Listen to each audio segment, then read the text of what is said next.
meron siya. Nagpo-play si Andy. Last na pag-uusap. Now, actually, bonding sila ni Gwen. Kasi Gwen is in Siargao. So I think Gwen will stay until the 24th ata. Balik siya ng Manila tapos balik to sa Amerika. Okay naman sila. They're bonding. I'm sure they're having the time of their lives being together. Kasi matagal din sila hindi nagkita eh. So although they've been talking naman, nag-usap naman sila sa telepono. Nag-FaceTime naman sila. Ngayon magkasama sila sa Siargao. So happy naman ako. Alam ko happy sila ngayon. Sina-check mo naman siya every Yeah, from time. Oo naman, nasisipangs ako kasi si Andy first time in a long time na she stayed with me kasi the first few days First few days during the week.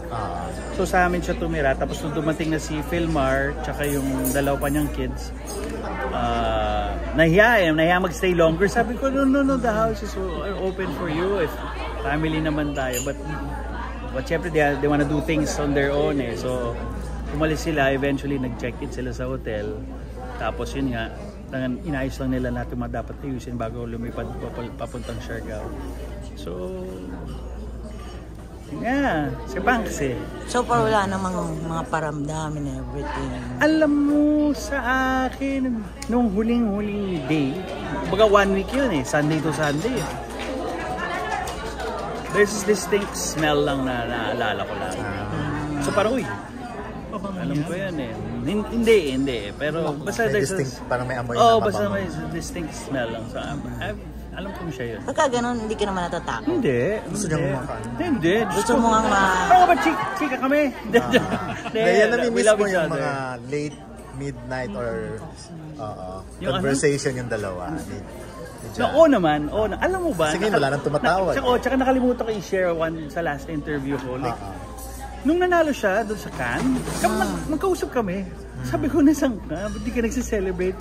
Dito na ako sa kwarto. Tulog na lahat ng tao. Sabi ko, ha?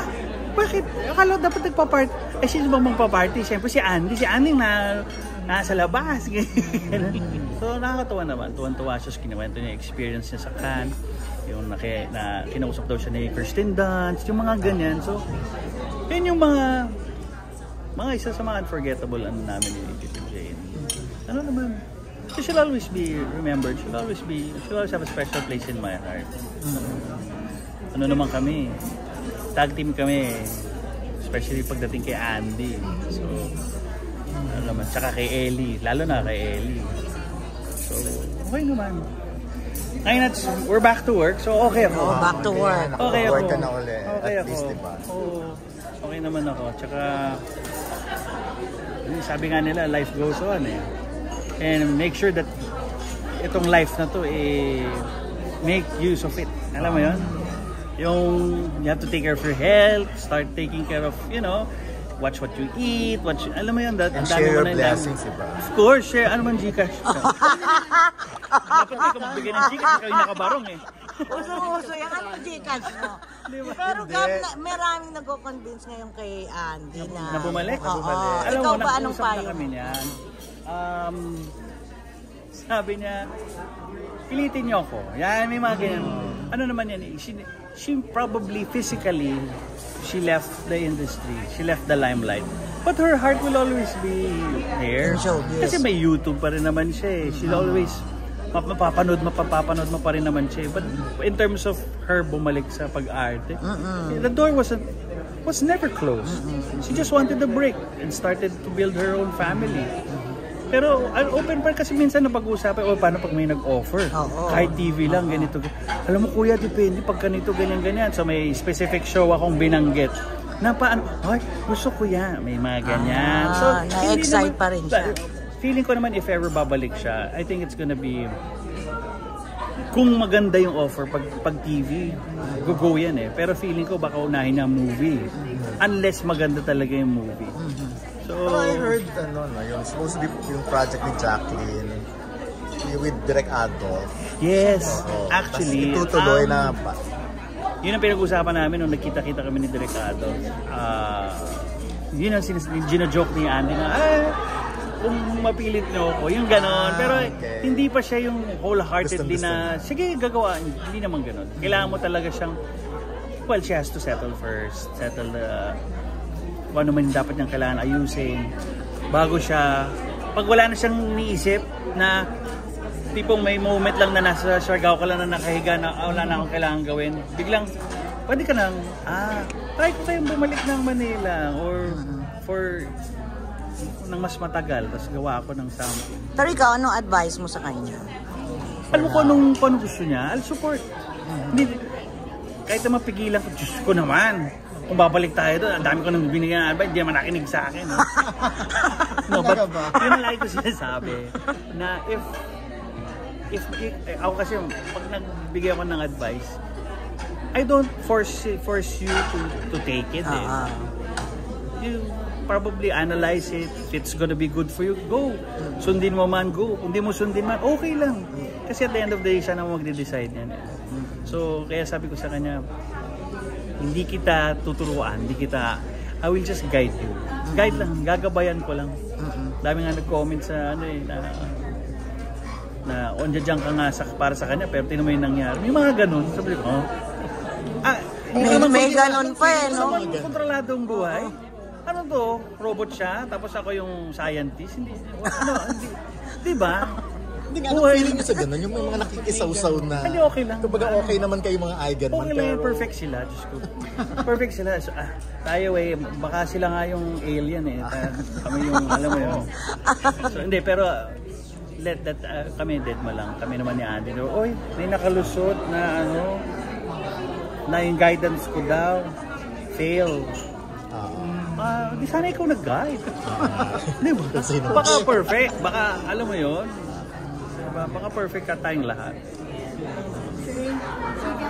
Thank you. Each other. Nakakatuwa nga kasi and I'm very, very grateful and thankful because the family of Jay is also been supportive of like the whole process of basta yun sa kami. Hindi namin alam gagawin namin, to be honest. Jake's there to support Ellie. And then nung dumating si Phil, nakita sila, nagbatian sila. Wala naman. These are good men who loved my sister. So, I'm sure they still, Jake per se still loves my sister, not as a partner, but as the mother. As the mother of their daughter. So, and of course si Jacqueline, love niya. Oo naman. Kita mo naman ang effort din ng tao. Alam mo, main goal naman dito is whatever makes Andy happy, well, support. Kung yan ang gusto niya, lang nang pigilan mo, di ba? Hindi mo, dyan siya masaya. You have to support, you guide her along the way para tuloy-tuloy lang saya. Pero Jake, ikaw yung treatment mo kay... Hindi ako si Jake, ha? Sino to? Ano to? Ano to? Diyos ko. Sira naman ang interview. Okay, Gab. Gaganda naman ang interview na si Ryan? Huwag naman gano'n, Rose. Magbanggit ka pa nung mawala. Mawala. Okay, hindi. Ikaw yung treatment mo kay Jake at kay... Philmar. Kay Philmar. Alam mo, mahal ko sila eh. Kasi natutuwa ako dahil, in fairness, kung wala ako, andun sila. Alam mo yun, kung hindi ako kuya, siyempre, andun sila. Alam mo yun. Jake has always been dear to me. Kasi, he's been there day one eh. Alam mo yun. Okay sa akin si Jake. Si Philmar, okay din because they have, technically, tatlo na yung inaalagaan ni Philmar tsaka ni Andy dahil si Ellie nandun din minsan. Ganyan. Jake naman has his own relationship with Ellie. Okay. Okay silang dalawa sa akin. Happy ako dahil andyan sila para kay Andy at para sa mga pamangking ko. Last na lang nangakupan na hindi mararamdaman ni Andy ever na ulila. Actually, hindi ko naman kailangan sabihin yun, pero nasabi ko lang yun para lang I never made her feel naman na ganun siya. Na even when Dad was still alive, never naman yun. Like, hindi man niya na feel masyado na nandiyan si Daddy 24/7 na 24/7. I was andun ako yung sumasalo, not because siyempre tinutulong ko yung Daddy ko eh, para naman din sa Daddy ko, ako nang bahala, susundin ko para makita mo yung mga ganyan. So I never really made her feel na empty siya, na wala siyang father. Hindi. Even when my dad was still alive, andyan naman talaga din siya. Ano lang yung, what I really meant was, I'll always be here. Always. I'll never leave by your side. I'll never leave your side. Maganda yung sinabi. Oo naman. Always. Walang... Siyempre, di ba, engaged sila eh. Engaged sila one way or another. Anytime soon, they're gonna get married. Who's gonna walk her down the aisle? Ako yun. Ako yun. And ako yung parang, di ba? Di ba? Pero wala po napag-uusapan kung kailan na meron na. Oh? Meron na? Oh, charas! Hindi, ano Basta pa, ikaw inaayos pa. maghahatid sa... Inaayos pa yan. Inaayos pa. Maghahatid. Oo, Okay. most definitely. Most definitely. Actually, napag-usapan na yan.